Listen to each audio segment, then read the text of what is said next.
Per celebrare i 500 anni dalla To morte celebrate the 500 years since the death of Leonardo da Vinci, the Governorate of the Vatican City-State and the Directorate of the Vatican Museums wished to dedicate a small but significant exhibition to the sole work of the artist present in the pontifical collections. The painting depicting Saint Jerome in the desert, conserved in the Vatican Picture Gallery.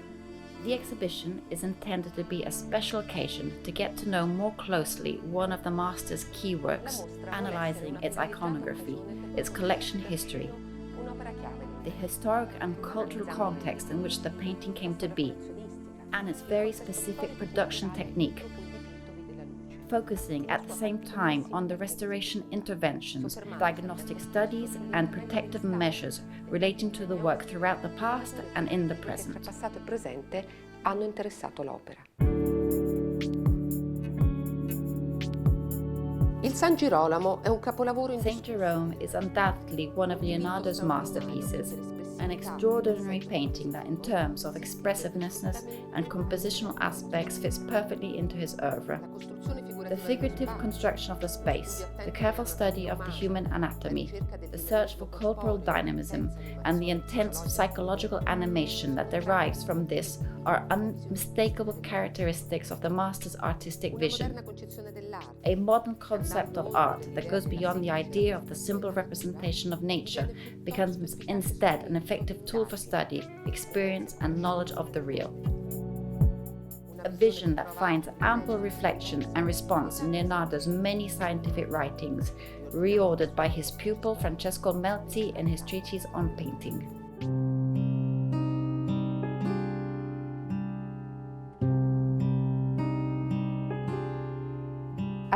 In the exhibition, alongside Leonardo's painting, we also find a misunderstood but important document conserved at the Historic Archive of the Fabric of St. Peter. Si tratta di un documento It is a valuable document, as it testifies to Leonardo's stay in the Vatican between 1514 and 1517, in an apartment specially created and arranged for him in the Palazzetto del Belvedere of Pope Innocent VIII. Leonardo stayed in rooms adjacent to some of the most beautiful and picturesque spaces of the Belvedere. The present-day gallery of busts and statues of the Pio Clementine Museum, the original Eastern Loggia of the Palazzetto, decorated at the behest of Innocent VIII by Pinturicchio, with frescoes depicting landscapes in the Flemish style, traces of which we can still see today along the walls.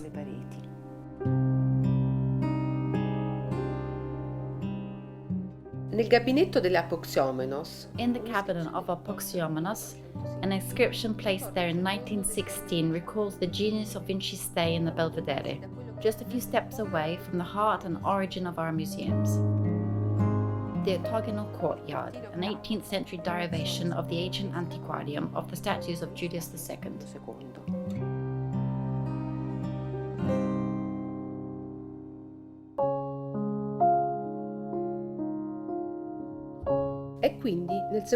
It was therefore in the second decade of the 1500s that Leonardo came to the Vatican as a guest of Leo X, called by the Pope's brother, the Duke of Nemours, at the moment of Renaissance Rome's greatest splendor, as their recognized seat of universal Christianity and the motor of cultural life.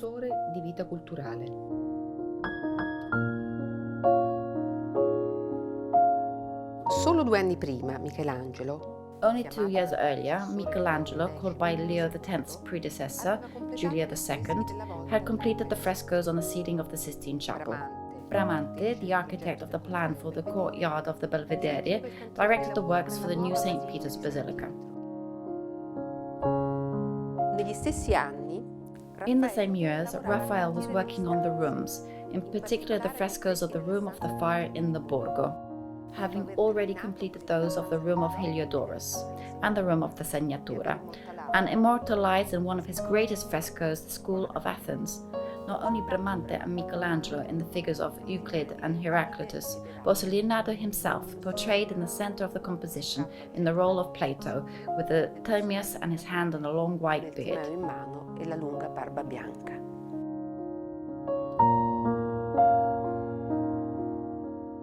The painting of Saint Jerome doesn't belong to the production of the Vatican period.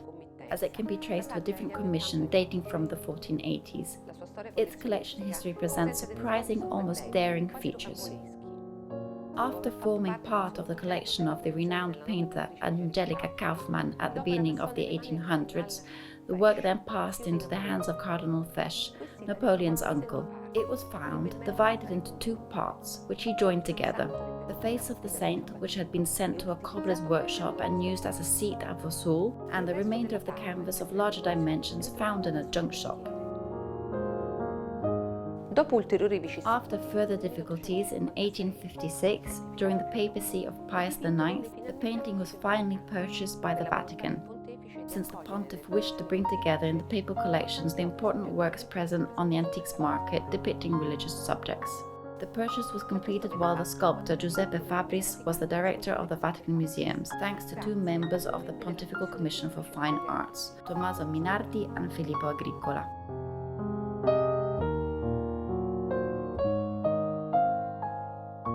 The painting was received in the Pontifical Pinacoteca, then situated in the Sala Bologna of the Vatican Apostolic Palace, and then displayed once again in the Pinacoteca of St. Pius X, inaugurated in 1909, and subsequently in the gallery built under Pius XI, inaugurated in 1932. Since then, the panel has been conserved in the 9th room, next to the Raphael Hall, and Leonardo's name appears to be written in mosaic on the external facade of the picture gallery, next to that of the other great artists whose works are conserved there: Giotto, Raphael, Titian, Melozzo and Caravaggio. Leonardo was an extraordinary artist, and his incredible versatility was translated also in the very peculiar production technique used in the painting of Saint Jerome. The painting, of which large parts are unfinished, was executed in oil tempera on panel, on which the artist applied the color, certainly using a brush, but distributing much of the pigment with his fingers to soften the sharp edges of the figures. This particular method of finger painting is evident in the prints left by his hands in the fresh paint. The techniques adopted by Leonardo for the application of the drawing of the figures and the landscape elements using wildly varying pigments and color tones also appear very interesting. The wealth of information regarding the painting has emerged clearly thanks to a series of high-resolution images and targeted diagnostic and scientific examinations, which have enabled study of the material structure, the various phases of production, the stratification of the materials and the composition of the pigments. For example, the use of false color infrared images has shown in a clear and unequivocal manner the cuts the work underwent during its collection history, while the infrared reflectography enabled the detection of probable variations with regard to the current conformation of the rocky landscape behind the head of the saint and the rocks beneath his right hand.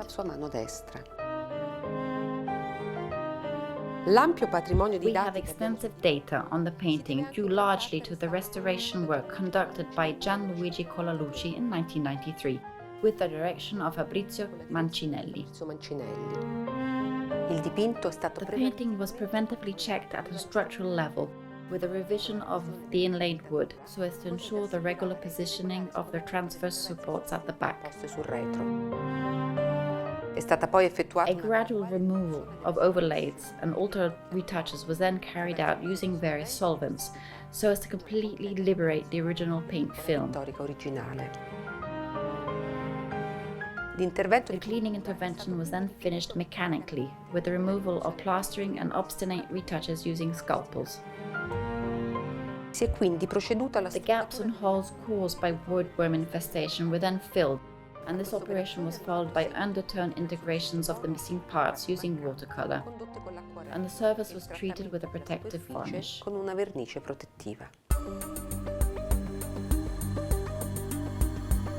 Sappiamo bene che We are well aware that the temporary exhibition of a work of art involves a series of risks for its integrity due to movement, location in a different environment, variations in the microenvironment, and the presence of many visitors. tanti visitatori. Avoiding this type of risk is even more necessary when it involves a valuable work that we owe to an absolute genius of the Renaissance. Sono queste le ragioni che ci These hanno are the reasons that have led us to adopt a special high-technology climate-controlled case with a purpose-designed protective structure in metal able to satisfy all the necessary safety prerequisites and to guarantee optimal functions for the control of the microclimate conditions indispensable for the good conservation of the work. conservazione dell'opera. Questa struttura This structure will enable the work to travel in total security, also for future exhibitions. It will thus allow us to keep the painting in the same gilded wood frame that produced at the beginning of the 1930s has now accompanied it for almost a century. da quasi un secolo.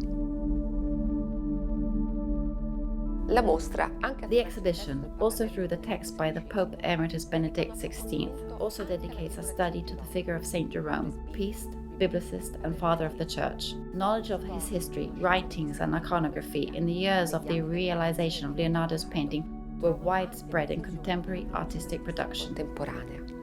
This is demonstrated by some examples belonging to our collections, some of which are authentic masterpieces of the history of art of all times, such as those of the great Raphael.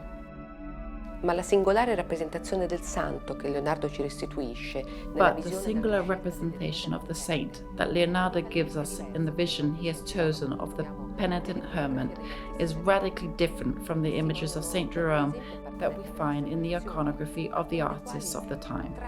Leonardo's representation of Jerome, balanced between naturalism and idealism, observation and imagination, demonstrates, as it is his other remaining works, an aesthetic vision that undoubtedly opened the way to a new phase of art. la strada ad una nuova fase dell'arte.